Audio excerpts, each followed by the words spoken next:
Okay, so you think we can do this? Go team, go here. Okay, Lise. Somehow, are we on? No. Yes, we are. Oh, we are. Go, Lisa. Go, Lisa. Go, Lisa. Go team. Go team. Okay. Go the Melly team. Area. Okay, then you're doing it. I'm doing turtle dove. Then we're just gonna go back and forth. All right. I say we keep this. I just need to wrap down. I just don't remember what I knit or what needle size or like how I knit it or if I made mods. Yeah, but they go to Ravelry. Yeah. Everything's on Ravelry.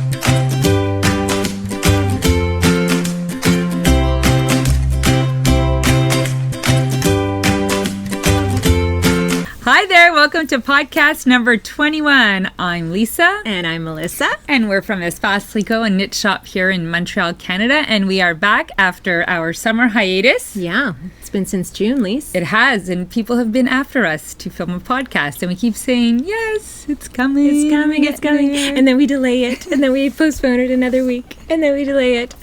But yeah, it is September. And knitting season is upon us, and so it's time. It's time to get refocused. Back. And even though in Montreal it's very hot, yeah, which is why we're not wearing sweaters. I had this on. She couldn't do it. I couldn't bring myself to leave the house, and it's just too hot and humid. No. So next podcast we'll be wearing our woolens. I have a sweater, but I didn't knit it, and it's very thin. Yeah. And it's just to hide my bare arms. I have a shawl, but like we figured we would just be we would be the canvas for all the yarns and the samples that we show. Exactly. And we've got lots to cover today. So lots. Yeah, because it's been a couple of months. So yes, lots things of stuff. Have happened. We've traveled. People have come to see us. We've discussed plans for the fall next year, and we've had things in development for a while, and so it's all coming together now, and we're excited for the new season. Yeah. So we, I guess we wanted to, we Instagrammed a bit about our sort of vacation and what we did. And I know, like so much of this is going to be review for anyone who follows us on Instagram. And Melissa and I, as responsible shop owners, we like to leave on vacation at the same time. I know, and our manager too really likes to leave at the same time as us. So that's terrible planning. Next year we'll do it differently. That's what we keep saying. We said that last year. Yeah. But the store still runs. Yeah. Things still happen. Yeah. Orders come in. People's web orders get filled. I didn't really. No, you didn't take a full vacation. Time off. No, You're not like me. I took 9 days. Yeah, no, I took 3 weeks. Yeah, but you're good. You're good at unplugging. I was a teacher. I have that go hard and then you take a break, and then you go hard and you take a break. Melissa just goes hard. I just go hard. Just go hard. Hot. No, I had my break too. I got up to Ontario in Sudbury to see my parents, and to Toronto, and I was very well taken care of by family, and so I got my rest and relaxation in. But I'm still thinking. And Johannes and I went up to Charlevoix. Remember? You had a little couples getaway. That exactly, was nice. For 5 days. That was nice when Tristan went off to summer camp. So, listen, I can't complain. No, it was good. We didn't do our grand European tour like we did last year. We need to do another one of those. Yeah, every 2 years. Yeah, I think that's good. That's like us this year. We went to the Maritimes and we went camping, and so sort of like one big trip and then one relaxing sort of less stressful trip at home. And we really like to camp. Sean and I, I've camped since I was a child, and it's funny, my dad was from Italy, and we didn't have any money to go on vacation, so camping was pretty cheap, right? So that's what we did. Road trips and camping. Yeah, we did a lot of that. So Sean and I, since we've been together, we've been doing that, and Gianluca's all into chopping wood and setting fires and carving and all that. So we really enjoyed ourselves, and the Maritimes, it's even though who knew first of all how beautiful it was, even though I've been there a few times. It's sort of like a renewed beauty, a renewed knowledge or appreciation that this is a pretty spectacular country, and it is. We just see our little corner of it for most of the. I know, and many of our customers actually are from there, or they go on have vacation summer there. Exactly. So there's so much to do with fiber there as well. So in a way, I wasn't at the store, but I was really connected to all kinds of things, fiber and yarn. Like our first stop was at the Acadian Village, and there they live like the Acadians lived in the 1700s and 1800s, and just interesting to see the woman had her linen And she was like breaking up the linen, and she was soaking it, and she was spinning it. You get to see the whole process of how it's prepared. That's interesting. Yeah, That's fun. So did Gianluca enjoy Yeah, it? he was like chopping all the linen, and it was really nice. So, you know, we had that, and then a lot of hand dyers in New Brunswick, too. There was like a sweet skein of mine and Lichen and Lace, who are from New Brunswick. And then in Nova Scotia, too, we visited some great little shops. I visited the Loop in Halifax. I was a little bit jealous. And, but I did bring you home some goodies. Yes, I got some. We should have brought them to talk about. I didn't even think of that. Maybe next time. Yeah, so we brought lots of goodies. After a while, I had to go to Canadian Tire and actually buy a bin to store all the yarn because it was all over the trunk of the car. And I went to Mariner's Daughter in Lunenburg, which is like cute little shop as well, just like... But, you know, it was so funny because she was telling us all about the storage issues she's having, too. You know, it's like a small space and where to store everything. Yeah. So, and then Gaspereau Valley Farms we went to, which is funny because that's in Nova Scotia in Wolfville. And before we opened the store, I was in desperate search of a yarn, and I called them, and they sent me yarn. That for that red shawl that you did. I remember that. So that was pretty. God, that was like 9 years ago. I know, before we had the store. So it was. I mean, so there's a lot of stuff happening in Nova Scotia, and then Prince Edward Island. When I was in Nova Scotia, there's Lismore Farms. Yeah, and the lady there told me about this thing called the PEI Fiber Trail. And it's really neat. What they've done is there's quite a few locations. So they have the map of Prince Edward Island, and then they show you all the fiber stops along the way. And it's everything from like mills. And we had no idea about this. No, I feel a little bit ashamed. I didn't know anything. I know, me too. And then I get there and I'm like, oh, there's like Belfast Mini Mills, and then Fleece and Harmony, and then we went to the McCausland. Mini Mills, is that the two couples that have... That's Fleece and Harmony? Yes. Okay. Or Harmony. I think I saw Fleece and Harmony. I think I saw them interviewed on the Pretty Knitting Podcast. Yes, they were. I think it was number 55. If Maybe, I'm not I don't mistaken. remember. I think that's what she told me. Yeah, and that's where I first heard of them. So when you mentioned that you met them, right? Yes, I met them. There were two couples running the business, and what's really incredible is down the street there's Belfast Mini Mills, and they actually manufacture equipment for small mills, and they sell to about 40 different countries. So when we went to Fleece and Harmony, they actually buy their machinery from Belfast Mini Mills, which is literally down the street. They have their animals, and they do everything in-house. Fantastic. So it's 100% Prince Edward Island. It's kind of appealing, isn't it? It really is appealing. I mean, I just have to say it was like local. And it's kind of appealing for, there is a small part of me that would love to do something like that. Maybe that's your next... no, it's a lot of work. It is a lot. Oh, I know. Well, it's interesting because there are two couples, so they kind of divide it. You know, someone takes care of the farm, another person does the milling, works with the mills, and then there's the marketing and the customer service. So everybody the next really season has a part. For us, Lisa, is just straight up retirement. So we don't have to do anything. Just knit. So it was really interesting to go around and meet.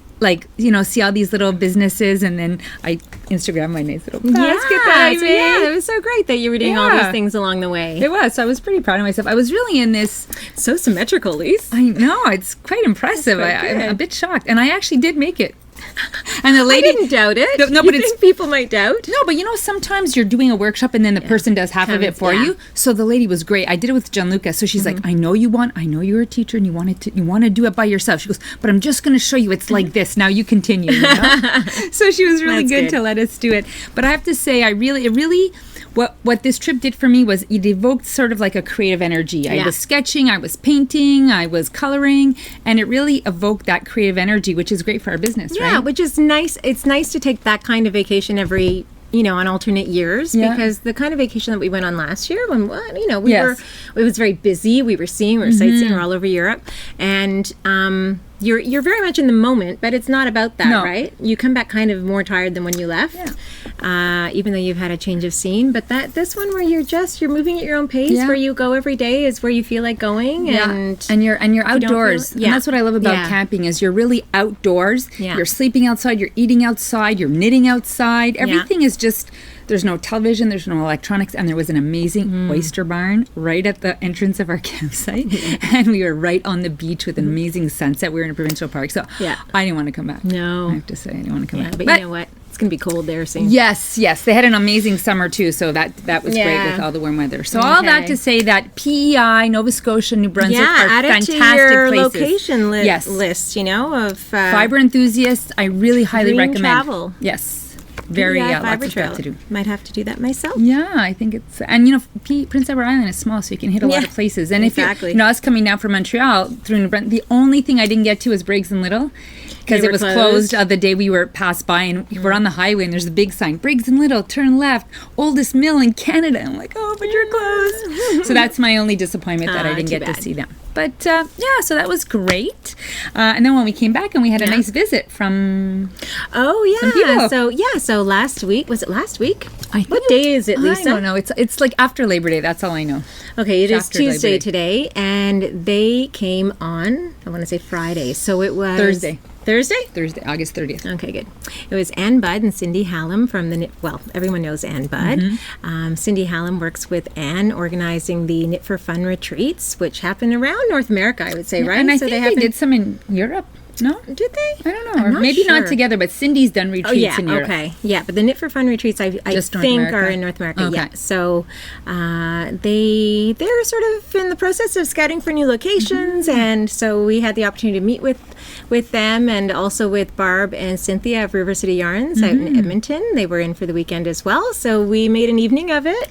Yeah. And we had a great time, right? It was great to Anne is just such an icon in the knitting world, and it was just and she looks very straight-laced, but she's got this great sense of humor and these one-liners. It was fantastic. She's fun, and Cindy was just a blast. She is just to organize these retreats and to love it. You have to be a people person. Yeah, she is a people person. She's just like shy, such a bubbly person. Yeah, so bubbly. And Cynthia and Barb. We had met Barb at TNNA, I guess, but we hadn't met Cynthia before. So, which is her sister. Barb's sister, and they own the River City Yarns together. So it was nice to get to know them a little bit better. Yeah, and it's fun. It's always fun for us because they own a shop, right? So it was nice to we're talking shop. So at one point it was nice because we went for dinner. Well, they came and hung out at the store. Then we went for dinner. Then we came back and the store was closed. So we just had a little mini knit night. Yeah, and it's just fun to talk shop and exchange stories. And it's how do you do this and how do you do that? Oh well, we do this. So how do you? So it's like you got to get this product. This is great. That's a really good idea. I hadn't thought about doing that. Yeah. So it was fun. It was really fun, and actually they brought us some gifts. Yes. They brought us some gifts. So the for those of you who are sports fans, Montreal Canadiens are like our number one team, which is a hockey team in the NHL, and River City has this whole line of yarns. This one is Hat Trick. So their line is called Hat Trick, and it's all different hockey teams. So they have the colors of different hockey teams, and this is a yarn it's their own yarn with their own label, branding. And this is Touchdown. So this is their football line, and these are all dyed by Ancient Arts yarns, and they're a beautiful blend of 80% merino and 20% nylon. Very nice. They feel great, and what's incredible is the yardage, right? I know. It's 150 grams, so it's 510 meters. So I guess many sports fans have big feet. So you'll never run out. Yeah, you need to, yeah. I was going to be all sexist and talk about knitting for men, but why shouldn't Mona has bigger feet, so there you go. Women are also sports fans, so... And you can, I guess, not just make socks, you can make hats. You can make socks. Françoise actually made... with this. I'm not so sure I'd want a sports shawl. Well, if you were a real big fan, you would. If you were a true fan. A scarf, for sure. It's like the soccer people, they have those scarves. Yeah. Françoise actually bought this one when she was in Edmonton to make Theo a hat. Oh, did she? Yeah, her son. He wanted a hat. He's a hockey player. So... And look at what else you can do. You know those big sticks when you go to the rah-rah? So you can go team. Go team. Go. So we thought we'd do a little giveaway. So the Hat Trick is for Hockey Montreal Canadiens, and Touchdown is for the Montreal Alouettes. And they're not doing so well this season, so maybe we need to give them support, a bit. They do. So we thought that we'd give these away to some deserved fans of hockey and football. So if you are interested in winning any of these, so you can do it on Instagram, Lise, or on YouTube. I don't know. Leave a comment on YouTube. We didn't talk about. I was YouTube because it's easier. I think YouTube. Yeah. And then you just have to say because this you have to remember, the hockey one is the NHL and the football one is the CFL, not the whatever the American one is, NFL. It's the CFL, the Canadian Football League. So if you would like to win the hockey one, you I don't know, just something about NHL. And if you want the football one, CFL. Some comment and some fan-like comment. Yeah, and you might think that they're the same. But they are different, and even so it's the blues that are slightly different, and then the proportions of the red, white, and blue. And apparently, Ancient Arts, they really take their dyeing seriously, and they really make sure to match the official fan colors. Yeah. So that was fun. So we were really touched that they brought this for us. Yeah, that was really nice. It was so funny because they brought them for us, and first they prefaced the whole about to gift us these with, "Are you guys sports fans?" And we're like, no. Do you like reds and blues? No, not at all. And then they were like, good, because they're not for you anyways. Yeah, exactly. Phew. But actually, then we saw them. We were like, these are great to Those are fun. to knit as gifts. And I think Edmonton too, they're very into their sports teams, and they have that energy, Exactly. So that's really fun. So that's kind of in a nutshell what we've been up to. We'll pick 2 people from the YouTube comments. So you subscribe and then leave us a comment, and we'll do a random number generator. I think that's what we'll do, just to select 2 people. Oh yeah, do we have to give a date? Oh yeah. Oh goodness. What day is it? You think we'd figured these things out before? It's September 5th? It's the 4th. 4th? The 4th, yes, I think. It's the 4th today. So what do we say? Random 15th? That's a long time. Yeah, but by the time we post this. Oh yeah. Let's say the 15th. It's like a round number. 15th. September 15th. You heard it here. All right. Okay, now we have to remember. I write that in my notes. September 15th. Do we have a pen? We have a pen here. I have a pen right on my hand. When I edit this, I'll You'll write that. Oh, yeah. Post it on my computer. Exactly. So okay, what else is on our list? So what's coming up for fall? Okay. Well, actually, one of the things that we got done right before we went on holiday, which was amazing, was to get our we posted it earlier than usual this year, was to get our class list posted, and we have so many great classes coming up. Everything from baby sweaters to Socks, classes, learn to knit, personal projects, Fair Isle. We must have some Fair Isle or stranded knitting. Yeah.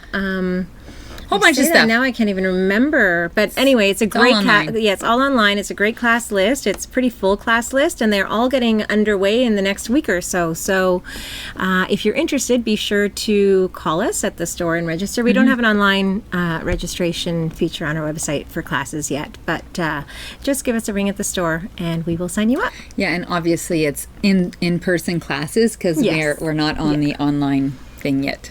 So we have that, and then we have Rhinebeck, which we're going, but we're very unorganized, or is disorganized. People keep asking us if we're going, and we keep saying yes, and then they ask us where we're staying. Well, we're like a sponsor. We don't know, and they say, you don't have a place booked yet? And we're like, nope.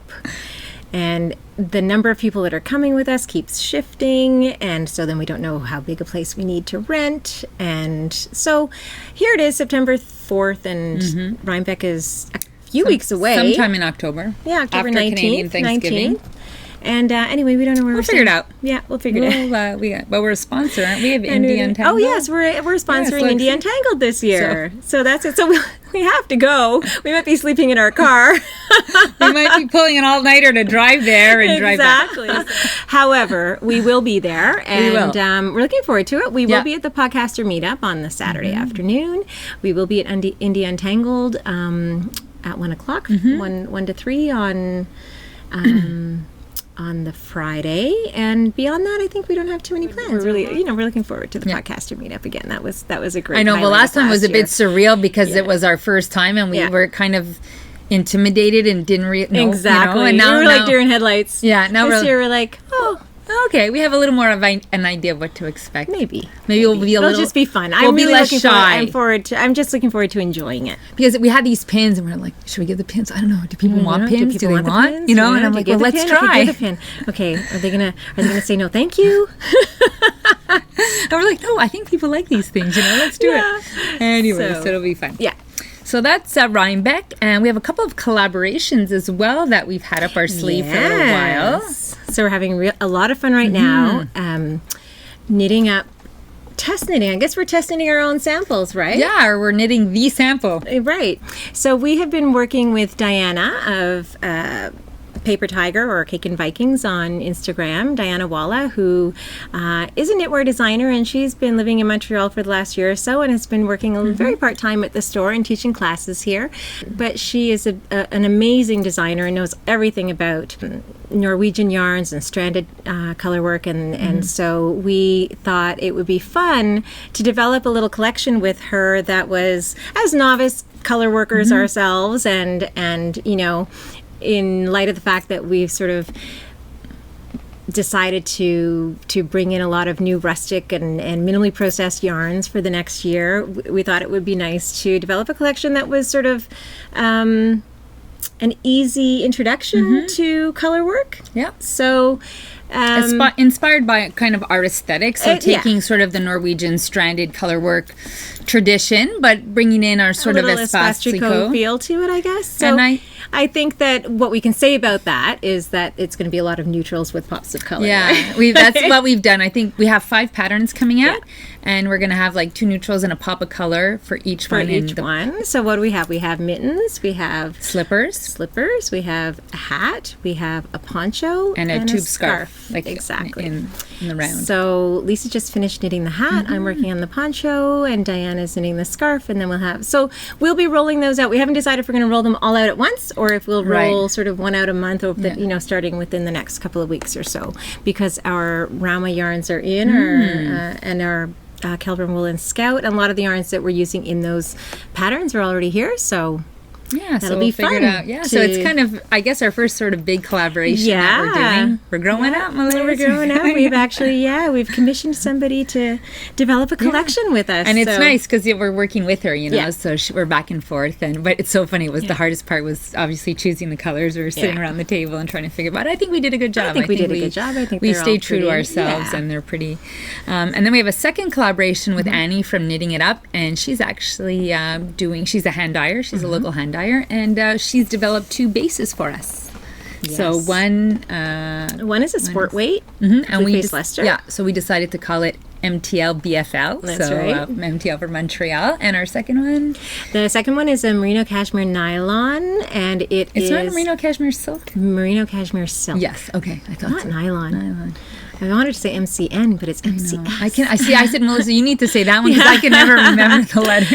And it's a single ply. It's beautiful. Yes, so we're calling that one Grace. And why are we calling it Grace? Because our store is in a neighborhood called Notre Dame de Grace, and so Grace just fits the name of the yarn. It fits the feel of the yarn, and we're just pulling on the name of the neighborhood. So. Yeah, and it's really nice because, you know, we have quite a few different hand dyers, and they all sort of have their own aesthetic. So Annie is really bringing a different palette and a different aesthetic that we think marries well with the other ones that we have. And those are two yarn bases that we don't really have in fingering weight yarn. So we thought that was fun. So that should be coming up soon. We're just working on the design label, designing the label. So I think we'll have the MTL BFL soon, and then the Grace will follow a little bit later. Yeah. So we'll keep you posted with all that. So that's our second collaboration that and we're really grateful to Diana and Annie because, you know, it takes Melissa and I sometimes a while to get going with stuff pour démarrer les projets, as we say. As I always say, we're always late to the party. We get there, but we're late to everything that's going on in the industry. And that's what's nice with like Annie and Diana. They kind of encouraged us and set the timelines and reminded us and stuff. So we really are grateful that they kind of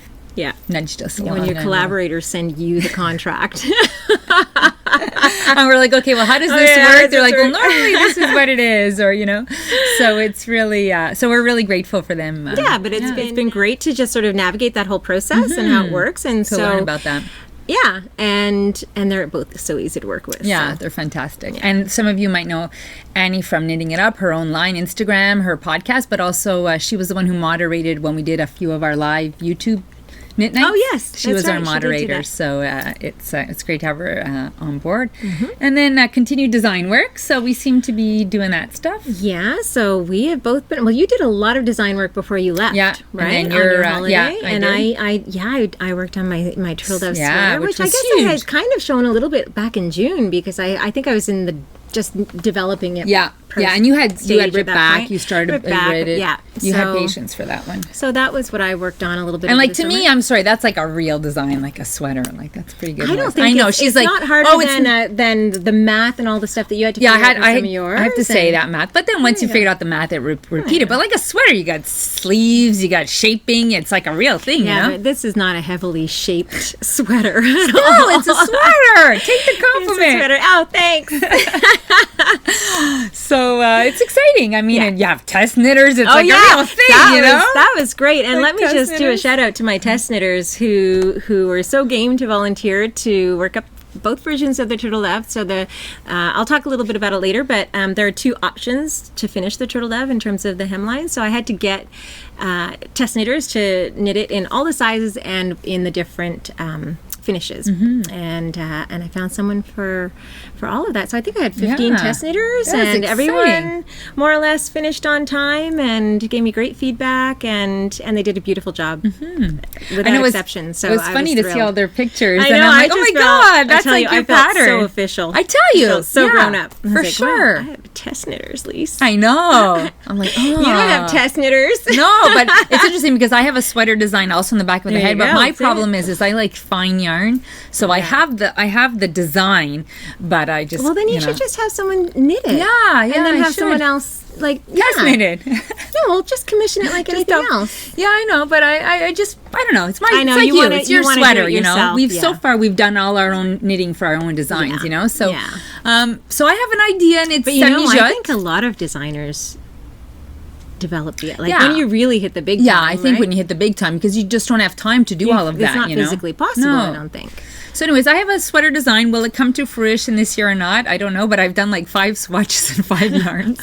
So we'll see. We'll see where it's going. So that's fun. So we'll keep doing that as it inspires us, Melissa, as we keep going. And then we have a new yarn that we're bringing in, lichen and lace, which is really exciting. So when I kind of overdid those lichen and lace purchases when I was on my trip. Oh, that's okay. I mean, in the interest of supporting a beautiful maker. Yeah. So we've been wanting to have lichen and lace in the store for a little while, and for a couple of years actually, since but Megan was slowly growing the business and was taking on stores in a systematic Mariner's way. daughter told me in Lunenburg that she was the first one. Oh, was She's she? all proud. Oh, that's great.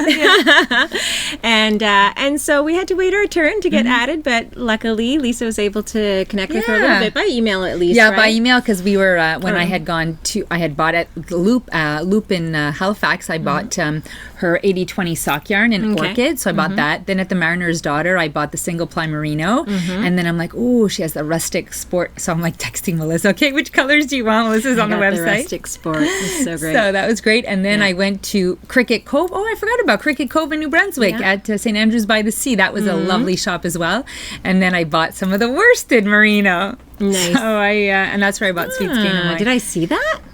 Yeah, remember it was that yellow golden color, the yellowy mustard. How many? Did you buy a sweater's worth? I bought 3 skeins, an accessories worth. Okay. Well, we've ordered it anyways for the shop. So the worsted. Oh yeah, that's coming. Okay. No, we're bringing in yarn in two phases. Yeah, in two actually. phases. So we're bringing in her single ply merino. No, 80/20 sock. Oh yeah, it's because we kept going back and forth. Back and forth. We did go back and forth. Okay, one day we'll bring in the single ply merino. The problem is, we can't. We have so much single ply merino in the store. We had to hold off. We had to hold off this, but it will get added. It will. It's so beautiful. It will. But we're doing the 80/20 We're sock. doing the 80/20 sock, the mohair, and the marsh mohair. In your first phase. Then our second phase is the worsted, because we don't really have a worsted hand-dyed yarn.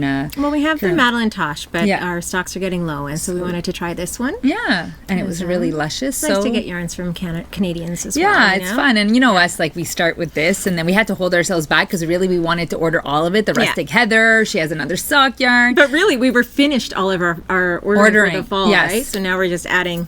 We're adding. Well, let's just find more shelf space and thousands more dollars. Yeah.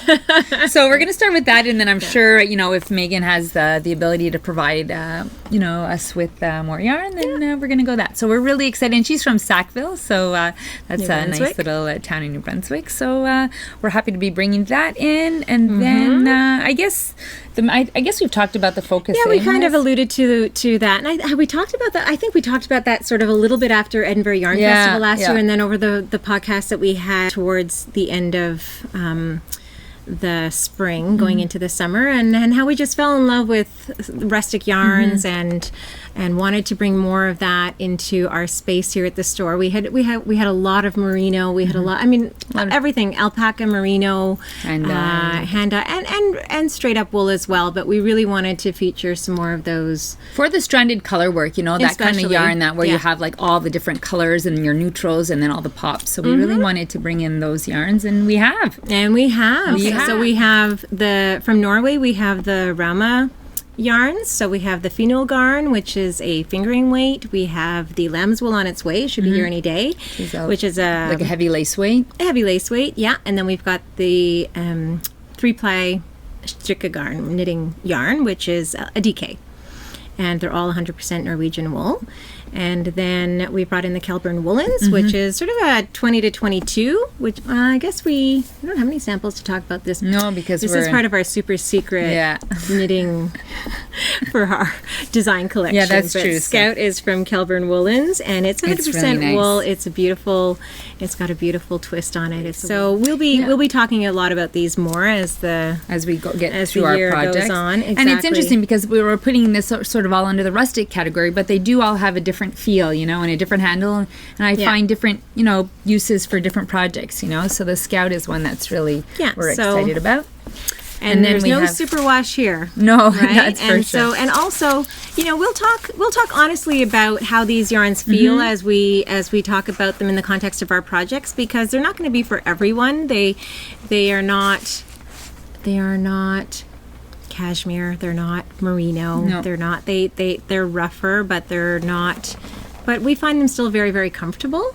They're not picky, so we'll speak honestly about that, because we do know that that's not those more rustic yarns aren't for everyone. Right, and exactly, and I think we've developed a new appreciation for them, and and I think sometimes too you just have to give something a chance. Yeah. Because I don't think 8 years ago I would have given any of this a chance. Yeah, no, that's true. I mean, it was our own evolution, right? Yeah.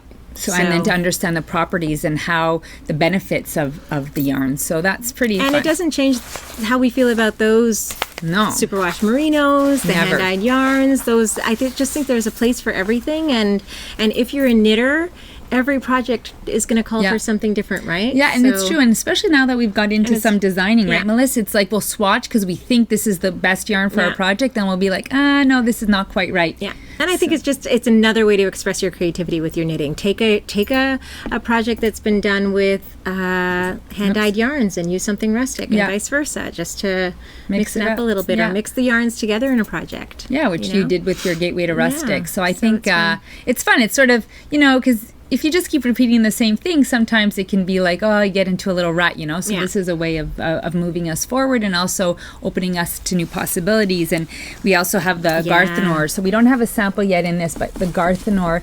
So we've brought the beacons in. So Garthenor has different types of yarns, and this is one that is certified organic, and the dyes are organic and the yarn is organic. So it has the GOTS Global Organic Textile Standard certification. So this is they have it in the lace weight, in the fingering, and in the DK. And it's a DK. This one is DK Sport weight, and it's a mixture of Polworth and Romney wool. And it's really lovely. I have where's my little swatch that I did? Yeah, I was working on. That's actually better to show a swatch. I mean, I don't know if. Look how nice. Yeah, so I did I was playing with this idea of like two colors. So it has quite a different feel than the Rauma, but it's still 100% wool. So that's what I love. Yeah, it's very woolly, but it's woolly, but there's like a softness to the wooliness. We really like the company. It's a small company, family-run business, and it's really lovely to work with them. So we're excited about that, and we actually have this pattern because at first we were going to do a sweater with it, right, Melissa? But then when we looked at, and we're like, oh my God, the colors are just like so fun. Like, look at all those colors. Like, it's too vibrant, too fun. So what we thought is that we're going to knit this one up. It's called the Camp Wilkerson by Caitlin Hunter. and it's knit with 4 colors. So we haven't decided our colors yet, but we thought this would be a great way to show off the colors. And it's a great way to try a yarn like that for the first time too, I think. Yeah, I think so. So that's lots of fun. So we can't wait to start knitting up that sample with the Garth and Or beacons. So nice. that's that. And then, I think... Well, this is another one, the BioBalance. Oh, yeah. We have a sample in that. So that we brought in some BC yarn. I think we talked about that on our last podcast. This is one that's a mixture of wool and cotton. And it reminded me a little bit of Owool. Remember Owool? Yes, it's because they had was it called Balance? No, I think it was called Balance. It was something Balance. Yeah. Yeah, I think it was Balance. So it's a little bit like that. It just has that slightly heathery look to it. And it has such a beautiful feel. Yeah. So this is something that Chloe knit up for us. The Bolin, I think it's called. Yeah. By Layla Rab. And it's really nice. So that's like a nice little... And it just took 3 skeins. Yeah. So cute. It's so pretty. And so this was a big seller over the summer. It certainly was. It feels nice. And some people, they don't like cotton because it's heavy and then it stretches out. But the nice thing with cotton and wool is that you still have that structure and the lightness, but it's not too heavy because it's not 100% wool. And at first we had a hard time selling cotton wool blends. Yeah, we did. Because people are like, they weren't sure, like it's wool, it's cotton. What is it trying to be? Yeah. What does it want to be? We don't get it. Is it supposed to be warm or cool or? Yeah. So this is really, so it's a beautiful yarn. So we've been selling that super well. Yeah. So that's a new one that we're bringing in from Rauma. And we also have, I guess because some of our yarns we already have samples and some of them we don't, some of them we don't, right? So do we have the Samila, what should we do? Should we just go into other stuff? Maybe we should start showing some projects. Okay, stick to our plans. We've been talking, Okay, so I have the areas here, speaking of the lichen and lace. Oh, yeah. So I knit the areas, but I have a little picture here. So this is the actual picture. It's by Martina Bem. So pretty. And it's called Areas. And what happened was, I brought 3 projects on my trip, but then I had this pink yarn. It was like sticking out of my bag the whole time, and it was so hot. Yeah. And I was knitting with tuku wool. Oh, yes. Yeah, so I was like... You're knitting the Kyler, right? Yeah, I was knitting the Kyler, so I'm like, I need a break. So I just downloaded this pattern, and it was like, I think a 1-row repeat, and then you changed to here, and then you did another 1-row repeat. So, and also the countryside was so beautiful in Prince Edward Island that I didn't want to focus on lace. And you didn't have to concentrate so much, right? Zero concentration. This was like the perfect... so it starts at this end, Lise? Where does it start? Yeah, so it starts at this end. Yeah, and that's then how I think it's like your fade starts like it's that, like a 1-row repeat, I think, till you get to here. And then what do? Oh, yeah, then you do this part. You do this other pink part. Really? And then you come and do this part. It's like I already forget and I just finished I don't know. It's like I don't really know what you mean by. So you go to here. Yeah. Okay. And then you knit this. Okay. Like this. But you're picking up. Like where? How does this part happen? Because you're knitting together. That's it. You're knitting together. Oh my God! Don't ask. Oh my God, Lisa, you just knit this. I know. But I was on vacation. All I know is that it was really easy and I didn't have to concentrate. So much so that she's erased it from her brain completely already. And it was pink and it was making me happy, which I never did with pink. It is so happy. It is such a happy. Yeah, it was so fun. It was like, even Martina Bem, I wanted to read this. She says, what did she say? That will be an evening. She wrote some, okay. The unusual construction makes areas a fun and pleasant but very relaxing knit. There you go. So, but that's the best kind of project. I for swear holiday, to God, right? We talked all about that last year in our and it was nice because knitting. It just wasn't just garter. There was but it was so fun and easy to do. So this is called so nice. Yeah. So this is the single ply lichen and lace in orchid, which is this one, and sweet pea. Yeah, so is the sweet pea the lighter one? The pink. This the solid. Okay, I guess so you could say that. This is orchid. Yeah, so I should. Orchid is the other, and it looks different because I also bought orchid in the 80/20 size. Yeah, look how nice, and it's an easy shape to wear. It's a super. I think this might be like my Vertices Unite. Yeah, I think I might be knitting. You might be knitting a few. Yeah, I do. I like that because I much prefer it when it's collapsed on itself. Yeah, because you get that light and dark, but you don't get that harsh geometric shape, right? So when I first saw it, I was like, I'm not so sure I like that harsh geometric triangle, but me when too. you see it on, you're just, and like, it blends. It just, and I just got two colors, and it's nice because if you're not a person who wears a lot of speckle, or you don't know what to do with speckle, you know, this part could be solid, and then just the inside could be speckle. With it there. Yeah. So it's called Areas by Martina Bem, and this is going to be one of these, like the groovy, like the boneyard, like the vertice, the match and move. It's going to be one of those that I'm going to do over and over again.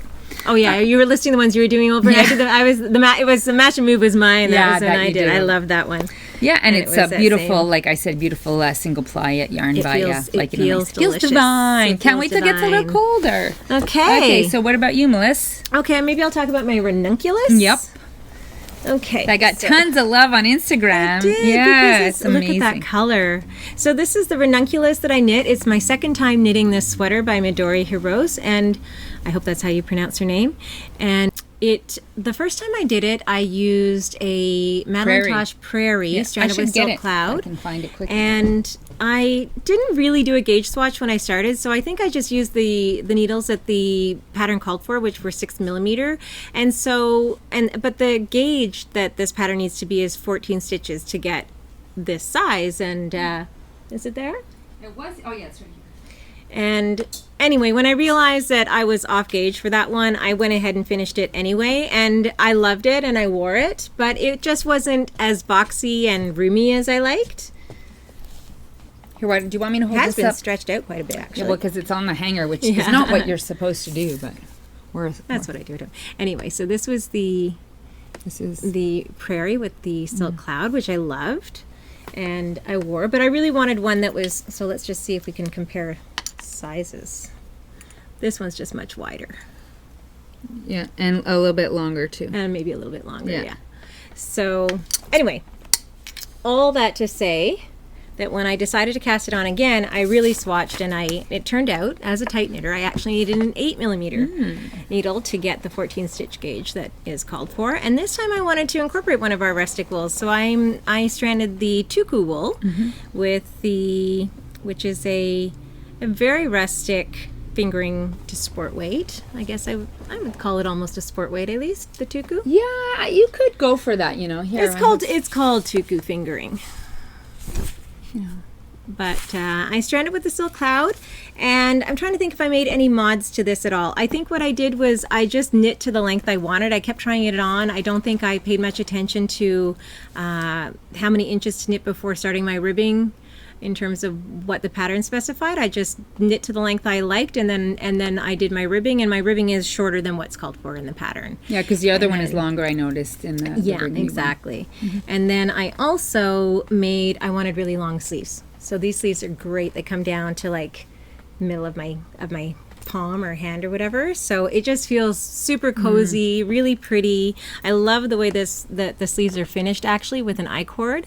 And so they're a little bit belled at the bottom, and I forgot actually how fun this pattern was to knit. It's really, really a fun yoke to knit, and then once you're past that, it's just free sailing. And also, what's nice, and this is typical of the Caitlin Hunter sweaters as well, and it didn't work so much on the previous version I knit because my gauge was so tight, but you can actually knit your sleeves on 16-inch circulars. Oh, nice. Yeah, and the Caitlin Hunter sweaters, you can do that often as well. So then there wasn't really, when I can just work in the round on 16-inch circulars, I never really get stuck on Sleeve Island. No, because, especially at a 14-stitch gauge. Yeah, it's when it's smaller and your hands are like all... Exactly. Okay, so I have, I actually designed 2 patterns this summer, and so this is the one I knit, and this is the one Amelia knit for me. So the pattern is called Virevolte, and the reason is because hippie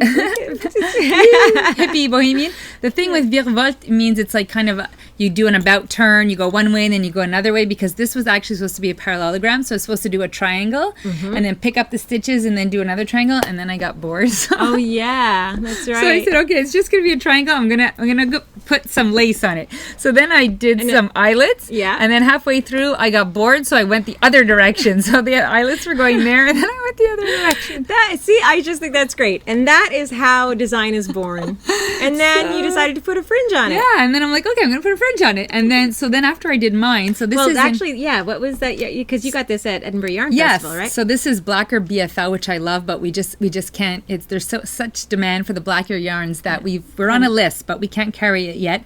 So I said, okay, so I asked Emily if she could actually reknit it in a yarn that we carry. So we had just got a new yarn called Exquisite, which is a lace weight. And what's really fun is with one skein. So this is just shows you. It's by West Yorkshire Spinners, and it's a lace weight yarn. And with one skein, you can make this pattern. So that's really fun. So because I was having somebody knit it, then I said, okay. So we decided that, but we had a powwow, and we decided where I changed directions that we would do 2 rows of stockinette to break. And I was going to do make that it more obvious. Yeah, I was going to do that originally. I hummed and I hawed and I didn't do it. But that's so nice when you knit a pattern for the second time. You can change those things that bother you in the end, right? Which is and I made the fringe longer. So my idea was a shorter fringe, but then I thought, the longer fringe would be better. So should we open it up, please? That's great. So this, as I said, it's called the Virevolte. So it's a free pattern, and it's available in English and in French. And any lace weight yarn, I mean, you can do it really in any yarn, a light fingering. And it's quite a quick knit, actually. I have to say, it's one of these. It's knit at a very loose gauge. What is the gauge? Oh, I don't know. It's loose. Everything's on Ravelry. It's on our pattern. I'm glad it's not just my memories. Yeah, I mean, seriously. I knit this a long time ago. I knit this in June. Who can remember that far?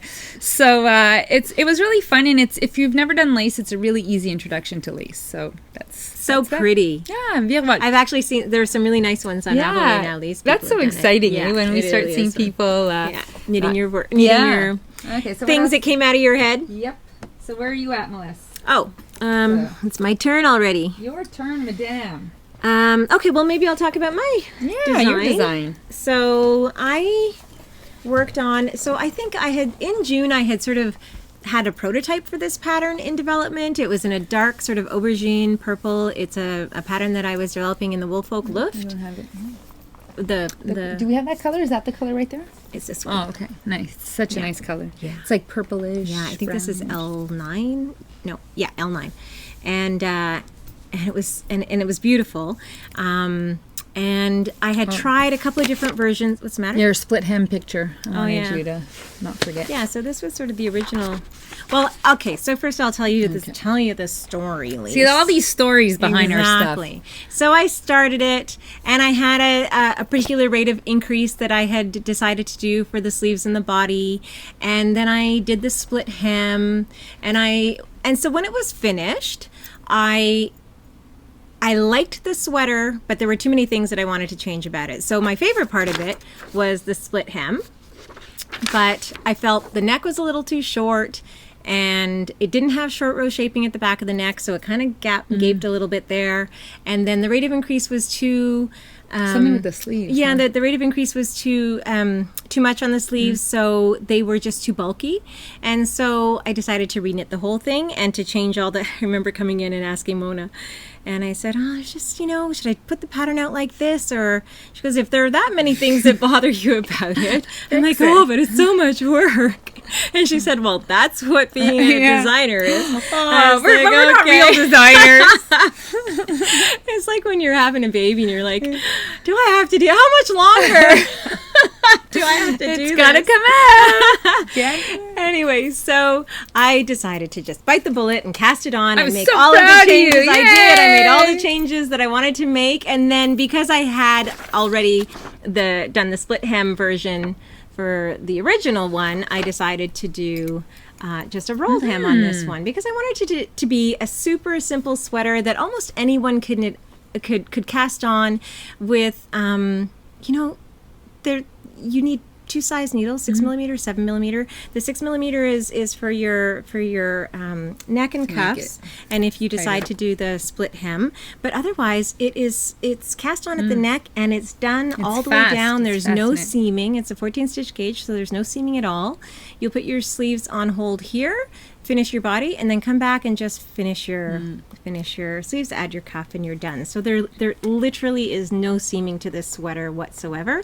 And then the next time I did it, I decided to just change up the color because I didn't want to do it in the knit a duck sweaters exactly in the same color. So that was it. And so I did have it test knit because it was a garment and it was my first time. And I should mention that Mona did help me with the math for the multiple sizes. So I did the original pattern, which was my size, which was a medium, and then Mona developed the sizes for the, I think it's extra small, small, medium, large to extra large are the sizes we settled on. And so I had my test knitters do it, and then I launched it, and it was great. And the most exciting part too was that the grocery girls, they got the yarn to knit it up. Well, yeah, they like it, so they asked me for the pattern, and so they're both knitting it. So I feel like I seriously feel like I've arrived. Well, you're changing your tune there. That's fantastic. Why? Well, because you were all shy about it all that. Well, come on, Yeah, no, I have to say, I think they do a lot of knitting, and they did a lot of sweaters. And if if it appealed to them, I feel like, oh, that's great. Yeah, no, congratulations. Thank you. So I can't wait to see Tracy and Jody's versions. Yeah, that's so great. It's everyone's versions are just gonna pop up. So that's great. So that was the story of my turtle dove. Yeah. And now it lives here in the store, so I have to knit myself another one anyway because it's so cozy. I want to wear it for the winter.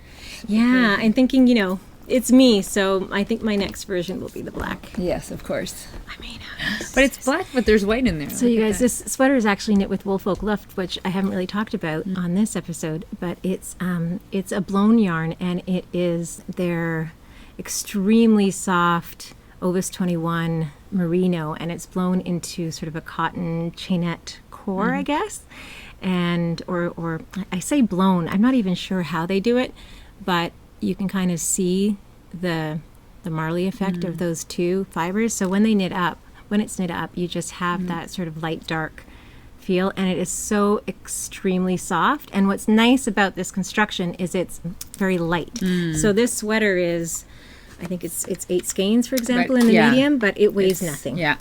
Right? And I mean, Woolfolk yarns are just exquisite. I mean, it's like wearing clouds. It's fantastic. Yeah. So really it is a bit of a splurge for a sweater. I'm, no question. And I think what I'll do too is perhaps on my Ravelry page for the pattern give some alternative suggestions for the yarn, because people are using other things, and it's just as nice, Yeah. So, but I do understand that that's not a yarn for everybody. Exactly, but the design is for everyone. The design is for everybody, and I'm excited to see how it looks in other. I think it could work in the Cascade Eco Wool. Actually. I was thinking that's the yarn that I had in the back of my head, and that's very light too. Exactly. And you could strand it with like a mohair if you wanted a bit of that fuzziness. Exactly, for the halo. Yeah. So, we'll see. Good stuff. So, sweater number 1 down. And also, it's being translated right now. Vicky's translating it for us, right? So it'll be out in French in a week or so. So, c'est beau. Yeah. So, stay tuned. So, achievement unlocked. Exactly. Fab. Okay. So, here, this is the master of the shawl designs. I think it's this way. Yeah. So, this is called the Étoile Maritime, because the idea was I was inspired by my maritime trip, and it's like a star mesh rib pattern. And I really like this. I love that open work and that reminding me of a fisherman's net. I thought it was really nice. It's perfection. It's exactly that, right? And I like this this color. Since we got this yarn, this color, it's what is it called? This again? one is its color is Fundy, and it's Quince Sparrow. Even the name is perfect. And ever since, because the Bay of Fundy is also in the Maritimes, and so it was really I have to say, I just love this color, and I wanted to knit something. It did take me a while to figure out the math, because I had the pattern in a square, but I had to figure out how to increase and how to increase it at the rate. And to keep my pattern, because c'est pas évident, it's not obvious, because it was, I don't know if it was like a 4+1 stitch repeat. So it's like, how do I increase but keep still this pattern going? And the edges, I wanted them a little bit rough, like this whole idea of like a rustic like fisherman's net, but it looks pretty good. But it doesn't look unfinished or unprofessional in any way. It just it's beautiful. Yeah, so it's I have to say, and it's very light and airy, and it's a nice summer shawl. So I have to say, me too, I felt a little bit like what's so nice is the tassels really add that nice weight to the bottom. You're right. So when you flip it around, it stays. It hangs or tie. So this one was fun to photograph, I have to say. Oh, good. Thanks. And it's really nice, because me too, I felt a little bit more like a designer, because I had to do some math and figure it out and do some swatching, and so that was really fun. And I kind of like. How many skeins did it take? Oh, let's see what the tag says. 3 skeins. It's our There was something. Oh yeah, I was thinking I would have liked to have done this in the Espace Tricot Petit Lin Plus because it would have been perfect. But it was the color because it was this color. I said I got. But it would work just as well. It would work very well. And I said I just got to get this color out of my yayas because it was like it's been on my brain for so many years. So that's Étoile Maritime, available in English and French. Perfect design. Oh, I always sort of like I'm still resting and I forget that it's my turn next. Come see. You've got you've been on a roll, Melissa. Well, I keep saying I'm not knitting. No. I've been knitting. You've been knitting up a storm. Where is my hat? Because Melissa has air conditioning and I don't, and it's like ridiculously hot. It makes all the difference, though. 100%. Like, it makes everything all the we're difference. knitting. I mean, every time you say you can't knit, you can't knit. It's just like I'm knitting away because it's you have air conditioning, and it's like rustic yarns. I can't. My hands are sweating. They're sticky. It's just I can't do it. I know. So, and I was really enjoying knitting out on my. Okay, really, I just want to double check this recording. Knitting out on my balcony, but I can't do that for the last 2 months. It's been really bad. We've never, I don't usually suffer from the heat. I love the heat, but the humidity, it's not the heat, it's the humidity. Yeah. So this hat I knit on my little, in the drive at least, up to the Charlevoix, our little weekend anniversary getaway that Johannes and I went on, and it was beautiful. So it was long, it's a 5-hour drive or so up there and down. And so I cast on the Harlow just before leaving, and this is knit with Tosh Merino Light in the onyx and antler paper. And it was my look at how great that is. How good that is. That got a lot of love on Instagram as well. And it's totally reversible. Well, if you don't. If you sew in your ends a little less conspicuously, but a little snip, that'll get rid of it. It'll be fine. So I really wanted to master brioche. I wanted a project. Did you? Yeah, I really felt like I'm comfortable with it now. Good. And even decreasing because I hadn't done that in brioche before. Okay. So just having a project where it's all you're doing for the whole project and nothing else, because I had done shawls where there was like 12 rows of it and then you're on, and I was just like gritting my teeth and seriously, you guys, brioche is not hard. We build it up to be something that it's not. It's really, really not hard. It's not any harder than many of the stitches you probably already know or things you've already done in knitting. I think it's just been built up to be this thing. And I think, what we always say that is if you want to really master a new technique, take a small project and just do that. And then by the end, you're like, oh, look at that. And so it's not so overwhelming. I got to the end of it and I was like, it was no big deal, actually. So it was really fun. I posted a picture if you want to see. Do you want to put it on, Lee? I was just going to say, I'm going to model it. I'm the model. Melissa's the stylist. There you go. Let's see. Oh, see, look how good it is. And it's really, I love the fit is perfect for me. It's nice and cozy. Brioche is so nice because it's like an accordion, right? And the only thing that you have to know about brioche, if in case you haven't done it before, is that you have to knit every row twice. So it seems to take a lot longer. It grows a little slower than, usually I do a hat in a day or a day and a half. So this one was like, oh, I'm really only that far. I'm still only that far. That's why you have to do it when you're in the car and you have nothing else to do. Exactly. But it has a really nice shape and it's really comfortable. Fantastic shape, and I really wanted something that would work with short hair as well. And I think it's one that I'm going to wear, actually. It's been in the store as a sample since June, but I took it home yesterday and I washed it, and I think I'm going to keep it. Nice. Yeah, and we have a boatload of Madeline Tosh coming in.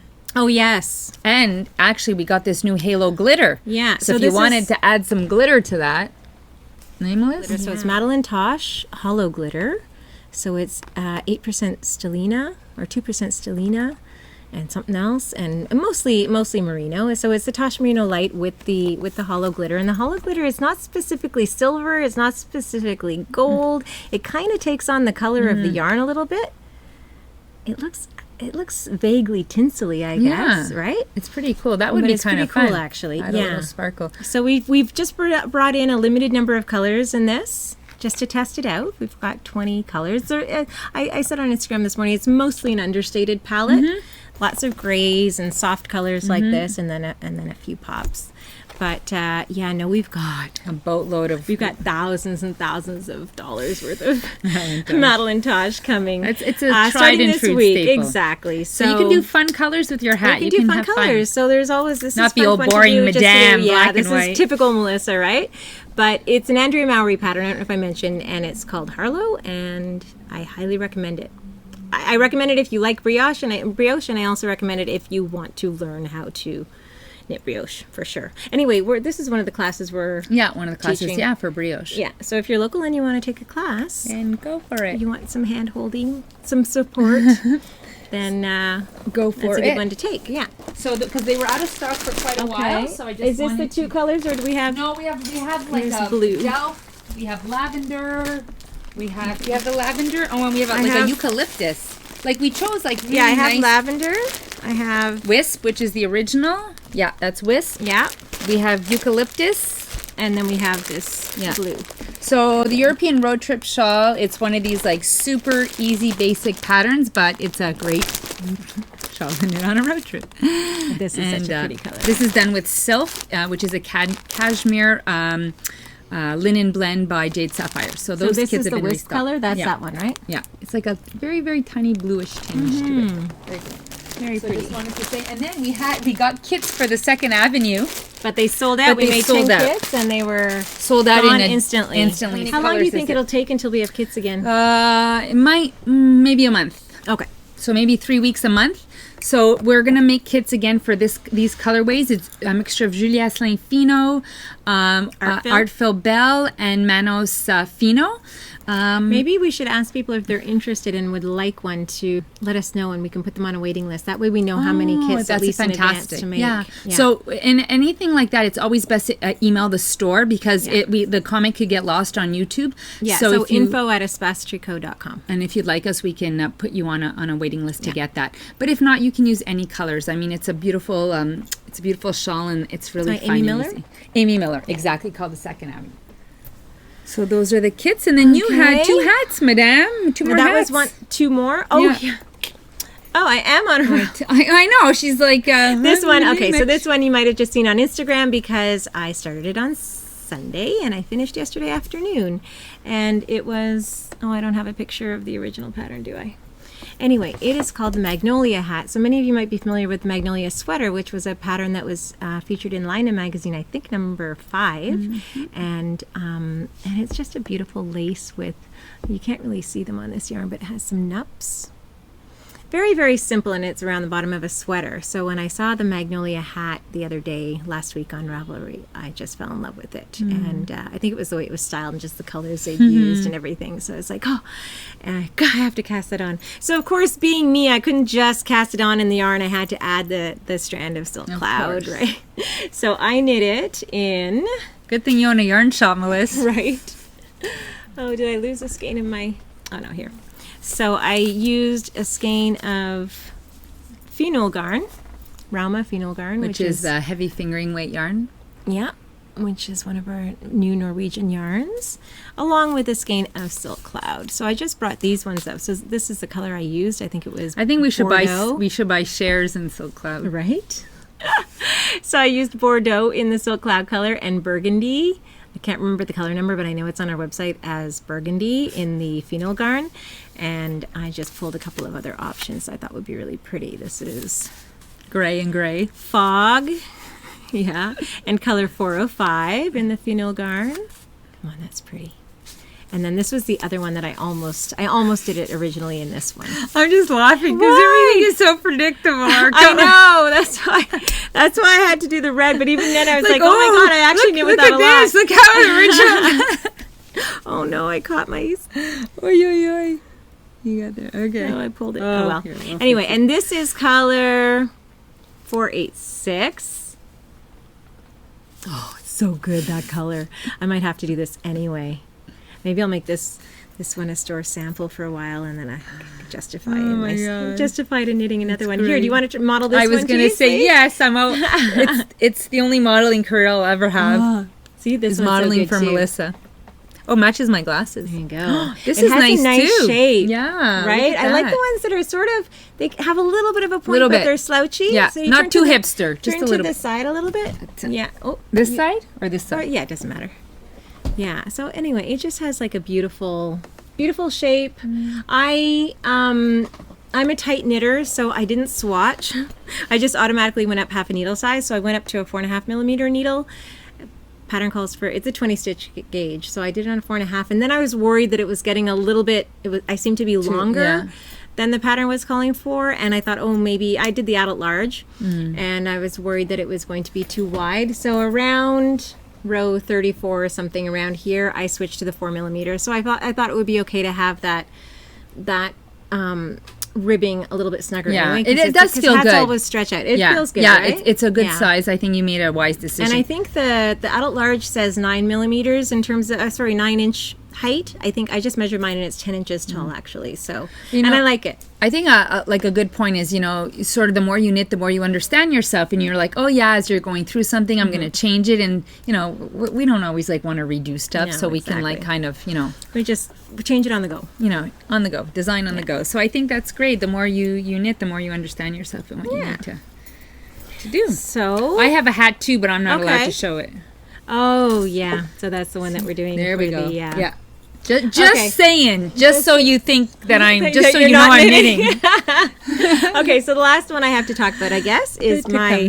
Oh, this was a labor of love this summer, right? Because this is summer. heavy. This is heavy yarn. Yes. And I heard some not so nice words coming out of your mouth when it was like hot. When it was really hot. Look, I haven't even sewn my ends in yet.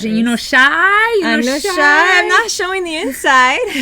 She's like, well, you're showing your floats just like this. Yeah, just okay, like it is. My floats do look good, but look at the mess in here of my ends. That takes no time at all, Melissa. I could almost wear this sweater inside out, Lise. Oh, I know. Look, perfection. That's how good you are. You. Good job. Just pat myself on the shoulder. Anyway, this is a Caitlin Hunter pattern. Everyone is knitting it. It seems to be the one that people are having on their list for their Rhinebeck sweaters. Yeah. So I felt like I was a little bit ahead of the curve. I know, you're all done. Like last year, you didn't finish your Rhinebeck sweater. I didn't finish it, remember? I think I wore I wore a different one. You wore a different one. Not the one we'd agreed to. Yeah. Exactly. Not our match. Anyway, so this is done actually in the Ramagarn 3-ply. Which is right there. It's somewhere in the pile of stuff. It's interesting. Christy Glass, I'd seen hers on Instagram, and she did like a poppy turquoise and like a limey green. I thought it was pretty and fun. Brown. Yeah. Tecumseh, yeah. Yeah, I thought it was really cool. So this is a 3-ply. It's like a heavy DK, I would say. Yeah. So such fun colors. The gauge of the pattern is actually 22, but I think this yarn would actually work very easily at a 26 gauge as well. And so this is a 22 stitch gauge, so this is going to be something I do not ever need to wear a coat over. No, this is like the wind won't go through the wind won't go through it. Well, it's nice. It's a nice fabric. It's not like it's stiff. It still has a nice drape to it. But it's a warm sweater. A warm sweater. So it's definitely a great layering piece. I feel like it's perfect. If Rhinebeck is cold this year, if it's like the temperature it should be at that time, then this is great to wear. And again, what's nice about the Caitlin Hunter patterns is that the sleeves are all possible on 16-inch circulars, so you really don't get bogged down for very long. I don't think that's the only modification I made, I think, was I might have gone a little bit longer on the sleeve, and I also didn't do the decreases before the cuff because I don't like it when the cuff kind of comes in. I like to have it a little bit straighter. So I think that was it. Really nice. I can't remember if I've got this up on Ravelry yet. Yes, I do have it up on Ravelry. So if you want some details, you'll find it there. And that's what we noticed about the Ramo yarns. We find that for us, we would probably knit them up at a bit of a looser gauge than suggested. Like the lamb's wool, they consider it a lace, but we would go more like probably fingering, and then the fingering is phenol, that we would do more maybe as a sport DK, and then the 3-ply, which is a DK, we do more of a definitely knit them in that, like, they have a good range. Yeah, we like that. We like to breathe a little more with our rustic yarns. Yeah, so I think that brings us to the end. No, you have a baby hat, Melissa. Oh, well, I'll talk about that in the context of the... that other yarn. Yeah, well, the kit that we're going to make with the teddy sweater. Okay, perfect. Yeah, okay. Okay, so, well, actually, this is kind of like store sample, but it matches my work in progress because it's the rose cardigan. Oh, yeah. So I started the rose cardigan. I guess here, do you want to hold that? Yeah, you want to grab yours first? So, the rose cardigan is by Andrea Mowry, and we fell in love with the pattern. It was I keep standing up. So at Edinburgh Yarn Fest, and I bought the kit. So I have knit. I have to say it's very addictive. I've knit 2 panels. There are 4 panels. So you've knit 2 already. Yeah. So you need to knit 4, and then you sew them together, and then you pick up for the collar, and then you do the ribbing at the bottom. So the 4 pieces are, for example, here. There's 2 pieces that do the sleeve, the front and the back, 2 here, and then you sew them together, and then you pick up to do the collar and then the border. So I've done 2, and I have little papers on them. Yeah, and it's reverse stockinette. Yeah, but they're so pretty, those cables, I find. They are, and I put little papers so that I would remember, like, this is like back right quadrant, and so because it's like out of sight, out of mind. This is La Bien-Aimée yarn. So I'm knitting that. So Did we have our pop-up since we had it before or after the our last podcast? Like, we had the podcast after our last podcast. Like, did we talk about the pop? I think we talked about the pop-up coming. I don't even remember. We did the pop-up. It was great. And we sold, sorry if you missed like, it. in 24 hours, we sold 800 skeins. Yeah, 900 skeins. It was quite something. But we couldn't, she doesn't wholesale her sport weight. Yeah. So we swatched the rose cardigan with Artful Bell. Because we feel it's a bit of a thicker sock yarn. It is, yeah. And so Yana put together these kits. I don't know how we can do that. Just hold it up. Do that. So we thought this was really nice. So we sort of chose these colors as inspired by the one that I'm knitting, which we thought was The Girl Next Door is the name of the color of the kit? No, it's called Rose. Oh yeah, that's her bundle kit. Yeah. So what we've done is we have 2. We have a 6 skein kit for certain sizes and a 7 skein kit. I can't remember exactly so the which 6 skein kit will knit up to the medium size, and then the 7 skein for every size above that. And they're very large. Like, there's lots of ease here. Like, so this is a small. That's a small. It really will fit most people, I would say, right? So that's that kit, which is the Rose kit. And then we have another kit called Blue kit. And then we have this kit called the Scrabble kit. So, and we have a few more earth tones. Yes. And, well, these are blue tones. So these are the only kits we have for this sweater. And we've ordered some more, so I think the same colorways, but we've just ordered more of the different sizes. So I have to say, she's created these charts which make it very, very easy now to follow. At first I was a little overwhelmed because there's many things happening at once. But then when the charts came out, you were... But one thing is, when you buy the pattern online, she has multiple charts for multiple sizes, so the pattern ends up being 30 some odd pages. So make sure you only print, like I printed the charts for my size. Okay. And make sure that it's formatted for an 8.5 by 11 when you do that. And then I just went and I checked it off as I went. So her charts make it a really fun knit to do. And I wanted to show... and it's such a pretty easy to wear sweater. It just throws over anything. And can we just give a shout out to Stephanie Earp who knit this sample for us? Because this was a massive amount of knitting. And she did such an exquisite job. I mean, her cables, her finishing work. Her finishing work was something everything else. was just... I mean, we couldn't find a single thing that was even slightly. I'm not sure I would have done like that. Yeah, I know. we're very demanding. We're very picky. So it was. I mean, it's just exquisite. Too bad it's a store sample. I know. Right? I don't know. If I don't finish my Rhinebeck sweater, it might come home with me. Maybe it'll come to Rhinebeck with me. Oh, that's a good idea. And I just wanted to show my little gadget here. It's like, and I already have a watch, so it's hard. It's like the Knitter's Keep by Coco Knit. So I actually use this because we have the new Coco Knits cable needles. Yeah. Which it's great because she has all these sizes. Cable needles don't generally come in all these different sizes. Yeah, and if you remember, they were metal before, and they had, they had that sort of typical shape of the curve, and they were just a little thin, so they were great because they stuck to your maker's keep, but they tended to fall out of your knitting. Yeah. And so we really wanted the bamboo or wooden ones, but of course they wouldn't stick to the maker's keep. So Julie worked on that for a while and finally was able to add that little piece of metal. And I have to say, it's like great. So I have actually my row counter, and I have my cable needle. So when I'm knitting in the car, or even like on my couch, I have actually lamb's wool. So when I drop things that I can't find it in the wool, it's all the time.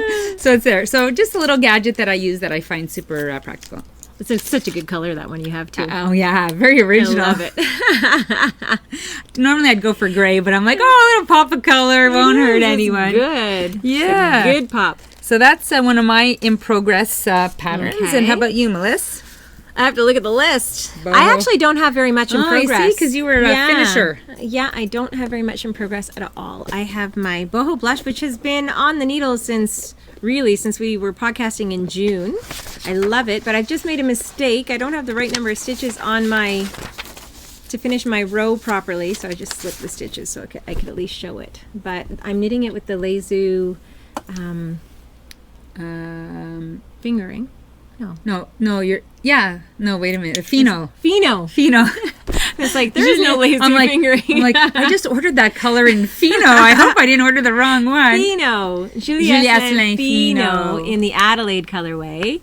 And I was like, I keep wanting to knit with a color because I always knit with neutrals. Yeah. And now I'm finding that this is apparently my new neutral, right, Lise? Because everything I'm knitting is either this color or this color. Yeah. Well, or eager green or this color. Yeah, exactly. Well, that's your Papa color. I'm into a pink phase now, right now. Yeah. Well, you were in your green phase for a while. So when I knit a color, I guess this is my go-to now. Yeah. So it's the Adelaide colorway, and we keep ordering it in huge amounts, and it keeps selling. So I think we have a big order. Yeah, just like with the Second Avenue colors, it's Romance, it's Brume, and it's Midnight Oil. So we keep selling out of those colors as well. So Christina, I don't know if you guys have heard or seen the Chelsea Pearls. I think it's called Chelsea Pearls podcast. It's a podcast by Christina and Miriam. Christina owns a yarn store in New Jersey called Chelsea Yarns. Oh my God. Chelsea Yarns. Yes. And she and Miriam are the Chelsea Pearls, and they have a podcast, and it's great. And anyway, Christina is knitting, just finished this. And so we've decided that I have to finish mine so that we can have our little photo op at Rhinebeck. There you go. Pressure. Well, yeah. So weeks. If you're looking for a new podcast, you guys, that one's a fun one. The Chelsea Pearls.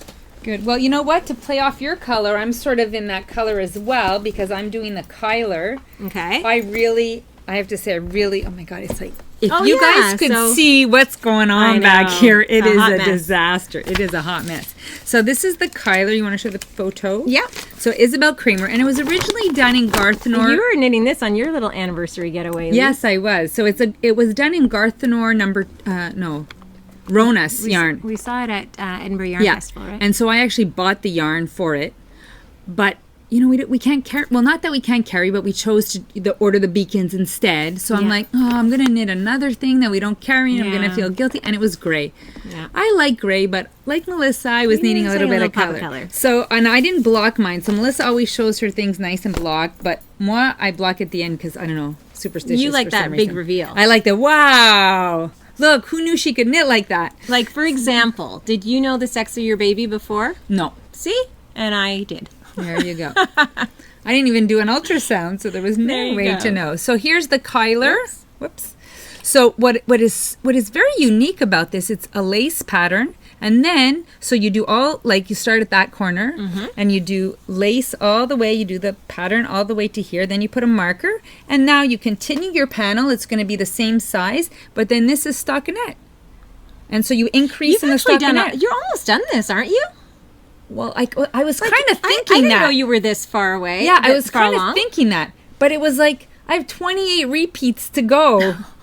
I think I'm at 14. I'm like, I need a break. 28 to go? No, I had 28 once I put the marker in. Yeah. I had 28. And you've done... And I think I've done like 13 or something. Oh, you're halfway there, So Lise. then, yeah. But they're getting longer, right? Yeah, they're getting longer. And then, so what's really interesting, does this camera show? Okay, so what's interesting is that you do it, then there's like, oh my God, I think it's a ribber stockinette section, and then you come back to the lace, and then you come to the border. Sorry for my lack of... I haven't seen that far. Yeah, exactly. I think it's stockinette. So it's a very... I've never kind of seen a lace pattern like that. So I found this really fun. So I felt that I was near the end, but then when I realized that I had only done 14 out of 28 repeats, I said, this girl needs a break. This is what I do. I have these little patterns. So this is like my chart. Oh, yeah. So I cut it out. So it's not complicated. How can you see that? Well, because you just kind of look at the things, right? Yeah, okay. Plus, I have progressives. Madame, she's going tomorrow. Yeah. Finally. Well, it'll take a week to get them, I think. So it's not complicated. And it's easy, but I have my little chart here, but I have to do these rows. So then what do? You just carry this little piece of paper around? Yeah, my project bag. Oh, and then you've just cut you're okay. Yeah, it's very, seriously, you know how many nice gadgets I own? And I own like a yarn shop, and like this is what I do. Oh, I can't count her rows. I guess, sorry, the lighting is just there. I even have nice fountain pens and everything. And so you used a Bic on a Post-it Well, because I was in the car. To count your repeats. There you go. And then I did some calculations. Probably some hotel on the other paper. side. There's a pencil, because Sean had a pencil there. So that's the Kyler by Isabel Kramer. It's beautiful. I really can't wait to finish this. Oh, and I'm doing it in the that would be a good one for Rhinebeck, ladies. Yeah. Well, come on. Yeah. Get it done. Something's wrong. I can't get this light. Well, it's because it's dark outside now, and then I it's know. light. Melissa wanted to put the lights up. I wanted to set up the studio lights, but Lisa said no. No, because I didn't want to take them down after. So this is the Sapila. Oh, yeah. This is my first Caitlin Hunter sweater. So I originally was going to do this. I was going to do white with black. And then I'm just like, because it took me so long. I took my yarn, and then 3 months later, I was like, I can't do a white sweater. Like, who am I kidding? Am I going to wear? I was like envisioning myself at Rhinebeck with a white sweater. I said, I can't do it. So what? You thought it would get dirty? No, I'd just be too much out there. Oh, okay. So it was just too loud. Yeah, it was too loud for me. Because I'm already loud. So No, but I think that's hilarious because it's like a total neutral. It's not loud at all. But you and I are like, white? Oh my gosh, it's totally loud. So I decided to go navy blue and gray. So I'm doing the Sapila. So I stayed up very late last night so I could get this much done. So it's nice. She always puts her nice short rows for the back of the neck shaping. So you have your... So I have but then what happened was, as I was doing the chart, I got mixed up because her dark color is her light color and her light color on the chart. So I actually did like an inch of the wrong color. So I had to rip back and start again. But Oh, yes. That happened to me on the Tecumseh too, actually. at 1 o'clock in the morning. Because her black was my white. But I redid it. I went to bed at 3. Really? Yeah. Did you get to sleep in at all? Yeah, I slept till 9. So yeah. So anyway, so that's my Sapila. It's a fun knit. I'm on wood needles because I'm trying to be looser. Yeah. So and you're doing that thing where you're going up a little needle size little bit for the color work, right? And then because you have trouble keeping loose. Yes, I have a lot of trouble keeping loose, and it's not very pleasant for me to knit on wood with this kind of yarn. Oh, I didn't even say what kind of yarn. It's phenol. Oh yeah, no. Jeez. Yeah, it's phenol. Oh, I thought it was lamb's wool. And we don't have the lamb's wool I know. yet. I thought you had it in advance. No, phenol. Okay. So we'll pretend these are my colors. So it's phenol. Pretend those are your colors. Oh my God. Okay, so midnight blue, $4.59. Okay. And color 404, which is the gray. So I think I'll be much happier, but the gray is going to be the main color, which is nice, instead of doing the dark blue. Oh, yeah. So the light gray is going to be the main one, which I'm happy about. And I didn't go charcoal. I had a little bit more contrast. So I'm having fun knitting that one. You will love knitting Caitlin Hunter's patterns. Yeah, I'm looking forward to it. I mean, I have to get on the bandwagon. It's my first time. You have to have one. Yeah. Look at this sweet little sample, you guys. Oh my God, the teddy sweater. It's just too adorable. This is the teddy sweater. It's funny, we have 2 patterns right now called the teddy sweater. They're both called the teddy sweater. I was wondering that. Yeah. But they're different patterns. And I forget who designed this one, but we will have all of that in our show notes. Do you have it? Je ne l'ai pas. No? No. It's on the previous page? Teddy sweater? I do. No, I don't. I just have the name of the yarn. No. Okay. Unfortunately, I don't have it. So this was knit by Françoise, and it's the 6 to 9 month old size, and she knit it with a new yarn, also from BC Garn, that we got in. When did we get this in, Lise? We got it sometime in the summer. Yeah, sometime over the summer, right? It comes in all of these great friendly colors. I just swatched with that yarn, Melissa. I'm loving it. What do you swatch it for? Well, because I want to do a design. I want to do like an airplane blanket, like shawl blanket. Nice. Yeah, and I just thought this would be perfect. This would be really, because it has a slightly felted feel to it. Yeah. But it's super soft, right? Yeah. So it's 100% organic wool. It comes in all of these beautiful colors. I don't know how many colors we have in stock, but I mean, it has a full range of It is by vibrance. Terry Cruz, Krusce, or Cruz? Cruz? Terry Cruz. That's the designer, you guys, of the teddy sweater. But this will all be in our show notes, so you'll be able to link to it for sure. And the simile yarn is, this is worsted weight, I would say, and it is... It's like DK to worsted, well, actually, I think. yeah, 22. they say 22 as well again, and I think this is knit at a 22. Is that what the pattern says, Lise? Just so people get a sense of the fabric? I think it is knit at a 22.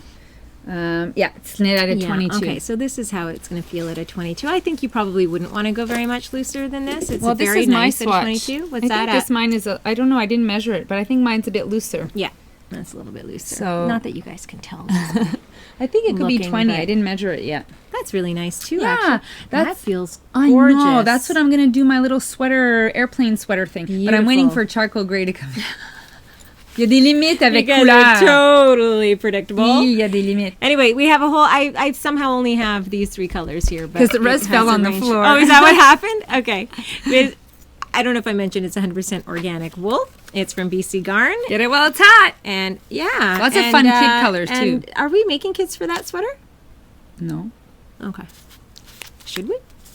We should always, but it's like so much work. If we do, we're just trying to wrap to know. Yeah, exactly. Okay, so then it's should I talk about this sweater? Because yeah, might as well talk about. Oh, actually, we have more knitting, Lise.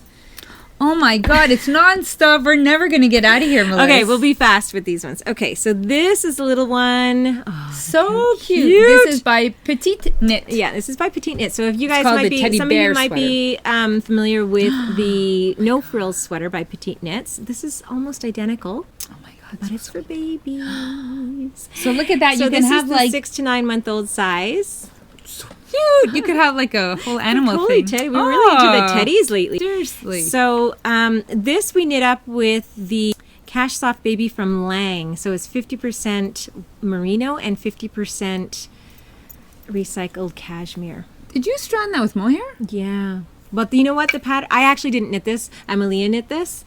But the pattern calls for stranding with mohair. So, of course, that's why. Of course, that's why it landed. It's like my on grandmother list right said. away. Even though I didn't like nuts, she's like, the recipe called for nuts, so she had to put nuts in the recipe. So, anyway, it has that beautiful halo. So, this is sort of. It's kind of a luxe sweater to knit for your little one. And I feel like it's one of those sweaters you want for like a photo. Oh yeah, you know, like a really nice outing, or so it's 6 to 9 month old size. So I think we'll have kits that will be sort of 0 to 3, 6 to 9. Yeah, this for sure. We're gonna kit it. We decided. Yeah, we'll definitely kit this one hat. with the silk cloud. So it's going to be the Cash Soft Baby with the silk cloud, and then because I wanted a little matching hat to go with it. Are we doing booties with this too? Or yeah, I was thinking of doing booties, but then it's going to be another ball of yarn, and I just thought to keep it reasonable, we would just do the hat, because the hat is actually enough. It's just a very simple 1x1 ribbed hat that I developed, you guys.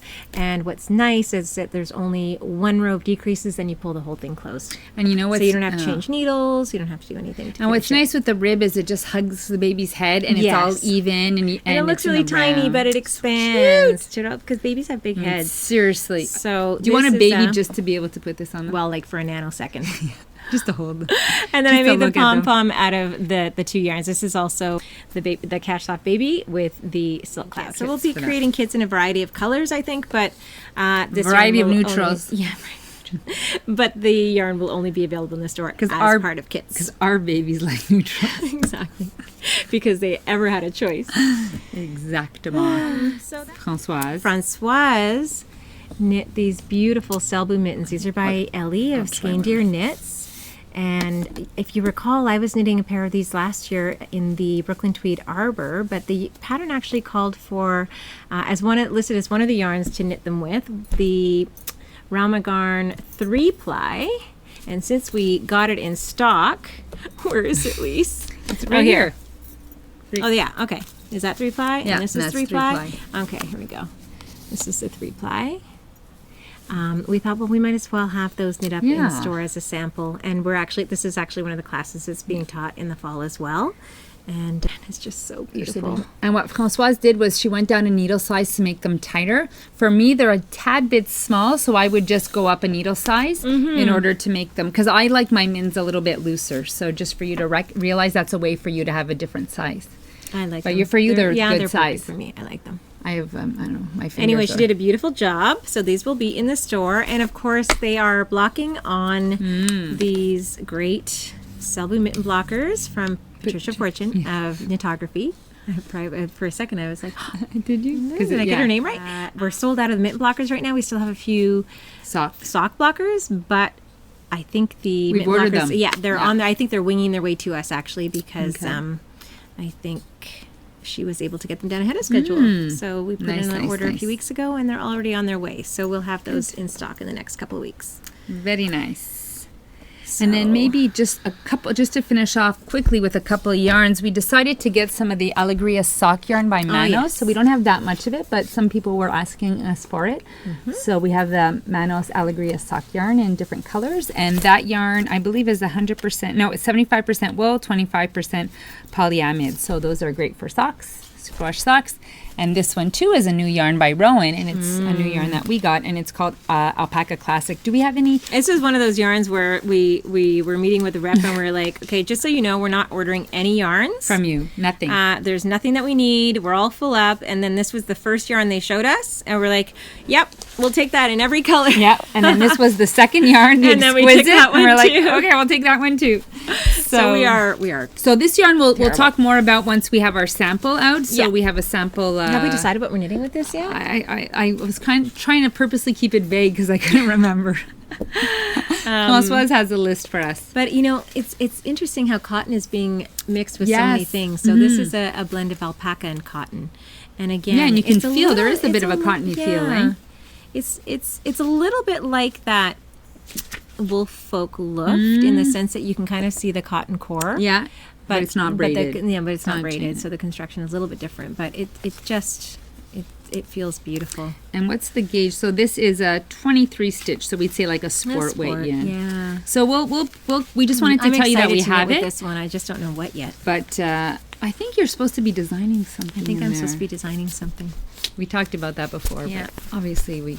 Oh, I know. I was going to knit a sweater. Ah. Yeah. And a specific sweater I had in mind, but it's not going to work for that one. Okay. I'll just have to come up with another one. Look at that. They're just flying out of your mind. No, they're not. That's the problem. And then just maybe quickly, because I know we're sort of, we're going long here. So we're just going to, we've got some new accessories and notions, and we always know that people like that. We're sort of known for that too, Aimless. Like we like gadgets and accessories. Exactly. So we've talked about a couple of things already, but we got this new, we couldn't remember if we talked about this on our last podcast. It's the mini kit by Chiaogu. So it's the mini sock and small circumference. I think they do the 9-inch and the 12-inch. And so it comes in the cutest little, it's got the red cords, this cutest pouch, and you have the shorter ones and the longer ones, and the sizes go from 2 millimeter to 3.25. So the idea is that it does the 9-inch and the 12-inch, so for sleeves and small circumferences. Yeah, it's amazing. So that was Mona. Mona, I think, has every needle kit that exists out there. So she's like, oh, you got to get that. So that was a new... It's so sweet. It is. I mean, it looks like a toy. I know. As soon as they came in, I said, oh, well, let's order 6 of them. And they were all gone within an hour. So the next batch, I scored one for myself. So there's that. Have you used it yet? No, because we got it and then I went on vacation and I haven't knit small circumferences since. Yeah. You want to talk about these? These are these great necklaces that hold stitch markers. Oh, I should have brought some of the stitch markers over as well from I can run and get Wool and those. Wire. Oh, that's okay, Lisa. I think they're I'll just add pictures in the show notes. But they are on this great linen cord, which I don't want to take it out of the package, but it's actually quite long and it's adjustable, so you can make this as long. I think if you want to see wearing more it detail, on one of the podcasts. So Lisa was wearing it in the last podcast before we went on hiatus, and they're just so beautiful. Everyone's a little bit different, so we haven't got them online by color or anything. If you order one, you'll just get one that we picked for you, but they're all very similar, and we have different shapes. We have some with the circle and some that are a little bit more oblong, teardrop sort of. Yeah, so you can choose your shape, but the colors of the stitch markers will vary because unfortunately they mix them up, and so there's no way for us to really, because we have like one but of they're each. all beautifully beaded and they're all a little bit different, and the cord is 36 inches actually, and it's adjustable, so you can wear it short, you can wear it long, and you'll always have your stitch markers with you. And I thought that they were just such a pretty way of being functional. Yeah, I mean, it's fun to have like knitting jewelry that doesn't. So really we sold look out like of our knitting. first batch, and so this was a restock. Yeah. To let They sold quickly. And then we have these new Progress Keepers. We don't think we spoke about them last time from Twill and Print. I don't think so. I don't think so either. So she has like the beginning of the row, beginning of round, and then she has the You want to hold them a little closer? Yeah. Knit purl. Aren't they great? And then this one is like make one left, make one right, yarn over. So they're basically progress keepers that you put on your knitting so that you're reminded of which increase or decrease you need to do. And then beginning of round is or beginning of row is really important as well. So and at the same time as we got those, we actually got a couple of her new enamel pins. This is this is great, actually. Yeah, so we've Stephanie been able to, did that for us, we've been able to display all of our pins, but as we sell out of them, they get taken off of here, so we're missing a few. But I think one of the new ones is the Twill and Print Night Knitter. Yeah, I love that one. You can see that one. And there's the black sheep. This one is Steeker Seeker. So if you want to be part of the Seeking Club. Which one, Lise? We had a black sheep right here. Here, there's a little black sheep. And then we have this one that's new as well. What was this one called? Crafter, like Crafter A, Crafter Queen. There's A and B, so different skin tone. Exactly. And then, you better swatch. This one's from Kelburn. We're all sold out. That's our last one. Are we sold out of that one? Yeah. And we have to reorder that. That one's a great one. And then we also had, we have the ones by Rin Textiles. Yeah, the Knit Club. And then this one, these two are nice. The knit and the crochet. Oh, and we also have a yarn one by Rin Textiles with the yarn ball and the 2 needles. It looks like we're sold out of that one as well. So we're gonna. Those must be the ones we need to restock. Anyway, but they're all online. So if there are any you see here that you're interested in, there we go. And then we have Katrinkles. We've gotten a 2-inch gauge ruler. So we really like this because it's so easy to just place it on top of your yarn. I love it. I use this one next to my bed all the time. It's really practical, and then you have all the needle sizes. And she's so great, Katie from Katrinkles. She really, she just does a really good job in her stuff. The quality and also the sizing is very accurate. And then we just did a very simple, because sometimes I like it simple. So just fit in your notions pouch. Yes, because this one sometimes is a little big if you have a small notions pouch. So this is just a 6-inch ruler and a needle gauge. Okay. And wrist rulers. You guys, we have wrist rulers in every color. And I took a hot pink one. You have a hot pink one? Yeah, I'm in my pink phase. Yeah, so I'm wearing the silver one. I have a rose gold and a pink. Those are the two I have a lot of them. No, I have the medium brown, I have the silver, I have the hot pink, and then I might take a black, actually. Oh, yeah, that's totally... Anyway, so we have pretty much all of these in stock in sizes 15, 16, and 17 inch. We might be sold out, for example, of the 15 inches in the silver, but they are all on order, and they should be... you know what happened? Sorry, I cut you off. They should be... arriving soon. Yes. Okay. I cut you off, but when I was in the Maritimes, we stopped at St. Andrews by the Sea on the way home, and we're checking into the hotel, and the girl has a wrist ruler on. So I say to her... At the hotel? At the hotel. The woman, her name was Sarah. I'm like, Sarah, are you a knitter? She's like... How did you know I'm a knitter? I said, because you're wearing a wrist ruler. She goes, oh, yeah. She goes, before I worked here, I used to work at Cricket Cove. And I'm like, I forgot Cricket Cove. They have like a seasonal shop in St. Andrews by the Sea. So then I headed down to Cricket Cove. But it was so funny that she was wearing that. See, she was they're connecting us all over the world. Yeah, that was pretty fun. I know, because it's amazing. I mean, I don't know how they developed the wrist rulers, and in their pictures, it's the I Love Handles people, and they show these on a man. Yeah, they were developed originally, I think, just for like handyman or men to feel manly, to have the wrist ruler, and it was actually just the knitters who, man jewelry. Yeah, because it wasn't made for knitters. It wasn't made for knitters. No. And it was just somebody in the knitting community. I can't remember who it was. I remember seeing it for the first time, I think, on Andrea Rangel's page, Instagram page or something, and it just took off. And it just took off. You know, us knitters with our gadgets. Yeah. So, and just to let you know, this is the copper penny. This is the copper penny colorway, which is like and this is the hot pink one, and those are both exclusive to us here in Canada. So, if you're interested in those two, then those ones you'll have to order here. You might be able to get them in those colors in the States. I'm not sure, and I think silver and gold might also be exclusive to us here as well. Anyway. In Canada. Yeah, in Canada. So that's fun.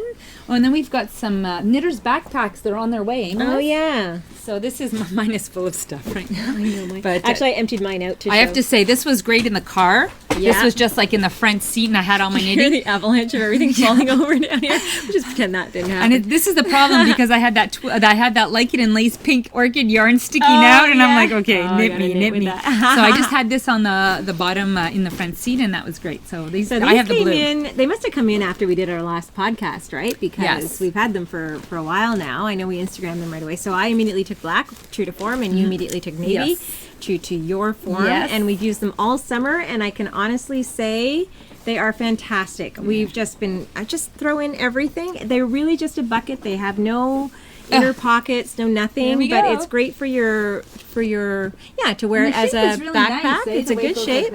Yeah, so it's leather. It's got a little leather strap here, and then you've got your canvas, very heavy-duty canvas straps, or cotton, I guess, straps. Cotton, would you say? And what's nice too, and what's nice too is you can, like when I come out of the car, I just carry it like this exactly. too I just pull it up like that. And when I'm sitting knitting somewhere, I just have it open, just sort of like up like that, and then I just have my projects. So you can just go. It's like a big bucket. Yeah, it's really just a big bucket. What it is. Yeah, big bucket. It's a big bucket, and it's aptly called the Knitter's Backpack, and it's great. So they came in June, I guess, and they sold out within a couple of days. We were shocked. We had the natural ones in stock for a little while after that, but they did sell out quite quickly. So we put in an order right away, but it's just shipped. So and we have new. Is there like an olive color too? And there's an olive color. There's like the bark color. We ordered the black again and the navy again. So, so it's really fun.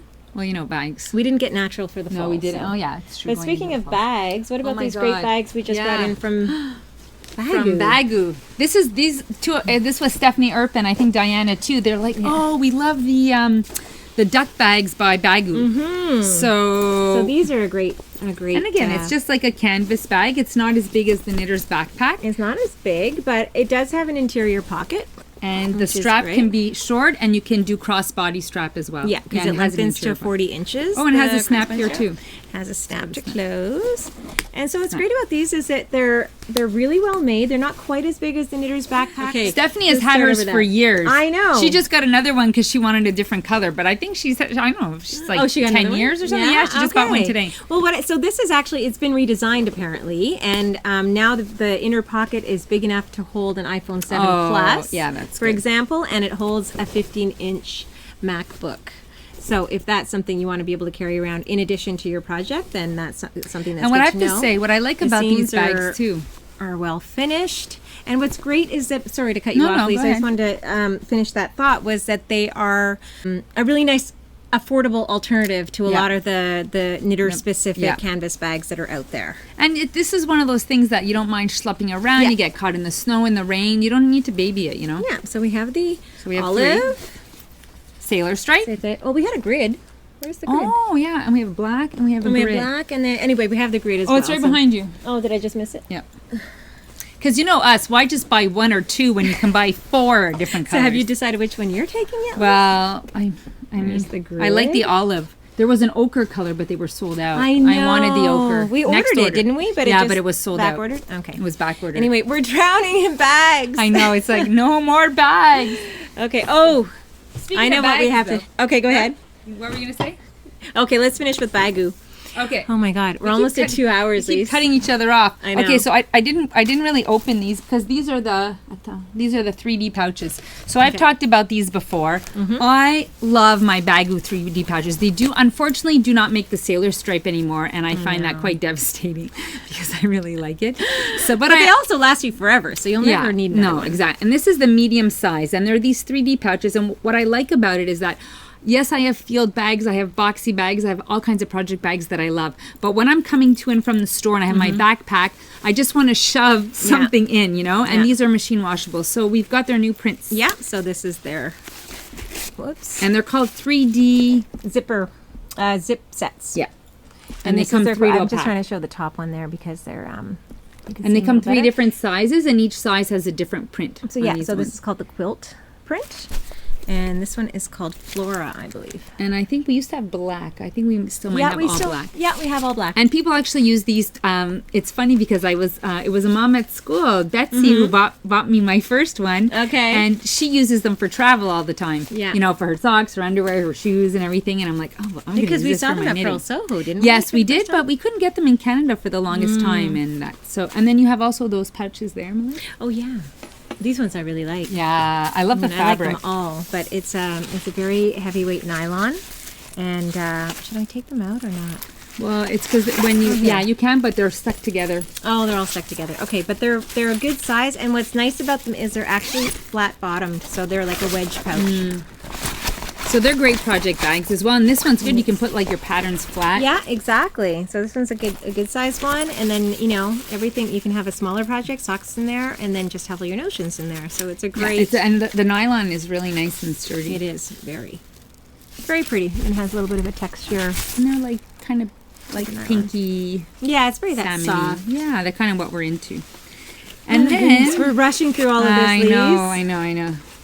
So this is Gleaner. Now it's been months since we podcasted. I know. That's what happens. This is catch up. This is catch up. We'll be calmer next time. Yeah. So these are the alpaca. We used to have these. We got a new shipment. Alpaca my dye. Gleaner. We love these are their Gleaner. sweat bags.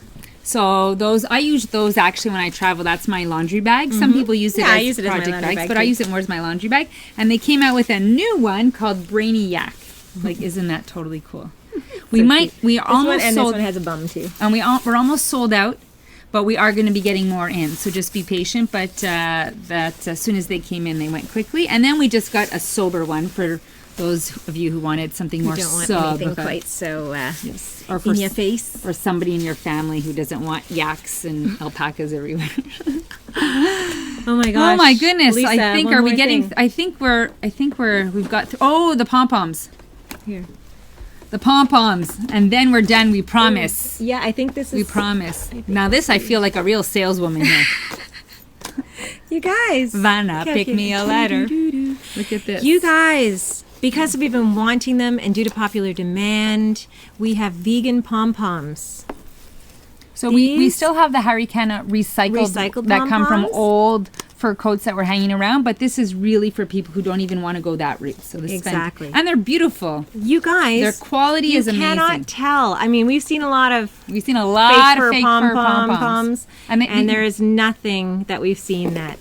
And these ones have a tie. These have like a ribbon. Yeah, they have a ribbon. So some of them have had snaps, elastics. So you tie them inside your. You put them on your. You put your head. 2 ends through your hat. You tie it into sort of a bow or a tight bow, and then when you want to wash your hat, just undo it and take it off and reattach it afterwards. Look how fun that is! But they're great. They're incredible. Huge. They're really huge. The quality is great. The quality is amazing. They're from Austria. When people can make things like at this quality level, and so they're not $5 pom poms. They are vegan. They are not fur, but they're also not. They're not inexpensive, right? They're not going to cost as much as a real fur pom pom, but the quality is there. The quality is there. Yeah. They're going to last forever. They're beautifully made, and we are bringing them in from Austria. Mm-hmm. So we have a whole bunch. We have lots of different hot. colors. That's my thing today. Get them while they're hot. Get them while they're hot. Oh, you really are feeling like a saleswoman. We feel bad. We feel bad actually showing so many things that are just about purchasing, about buying. But I feel like as a store, it's kind of our job too. Well, and also as knitters, like I have, everything we have in this store is because we want it. We're like, oh, I want one of those. Okay, let's place an order for the store so we can get one of those. And really, to be realistic, you don't need most of this stuff. No, you don't need any of it. You don't need any of this stuff. They're just nice to. Yeah, some of these things are just really nice to have. And if you have to make decisions about what to have and where to spend your budget, then at least you can make informed decisions. Yeah, exactly. And I mean, we've always been like, we are a store, so we're showing you all the lovely things we have. But we only we're carry showing you the possibilities, which are endless. But as knitters and shop owners, it's like we source things that we're interested in and that we think are fun, and then there's a market for everybody. I think we made it to the end. I think we made it to the end. I will probably try and edit out a little bit of this so that it doesn't feel quite so long. So it's not like an hour and 57 minutes, but it'll be like an hour and 51 minutes or something. But you know what? I notice, when I'm watching things and I'm knitting, it bothers me when a thing is only 15 minutes because I don't want to have to keep moving. I agree. Then you got to find another one. Oh, I just want to sit there and knit and just, have something. I think an hour to an hour and a half is perfect for knitting. I think you're right. 2 hours or you're pushing your luck a little. Yeah, but that's us. Exactly. We're the girls who push. Push our luck. Oh, wait, one more thing. Okay, we got to take a picture of this. Says Madame. Okay, you guys, the Pom Pom magazine issue 26 came out. It came in, it flew out, and we've ordered more, which will hopefully be in store by the time this podcast airs. But there are so many beautiful patterns, well, including this one on the cover. But I haven't. Have you had a chance to even look through here? No, I haven't. It's just been a whirlwind. But it's like now I'm feeling all fancy with my brioche. Oh yeah. So I really have it in my head that I want to knit this sweater. Yeah. You can match it with your hat. You can look like one big I brioche. actually picked out my yarn for this the other day. But then I was like, Melissa, are you kidding? You don't have time for that. But there's something about that sweater on the cover too. The yellow, it's just so deep gold. And gold. Yeah, but it would be really nice with silver, like a gray too. Oh, everything's nice and gray. Well, just for the, It's a disaster. I just wanted to remind people about. Oh wait, I know what you're doing. You want to remind them about the giveaway? Yeah. Okay, oh, you can read my way down here. Read my mind, madame. Okay, we're back. We're back. Here, exactly. Good. Bang, bang, bang, bang, bang. Touchdown. So it's this one is Alouettes CFL, Canadian Football League, and that one is. It's hockey. Montreal Canadiens, NHL. There you go. My husband was a hockey player, so I got to remember those things. Okay, so we're done. Okay. We're done. Woo-hoo. So those are some podcasts to check out.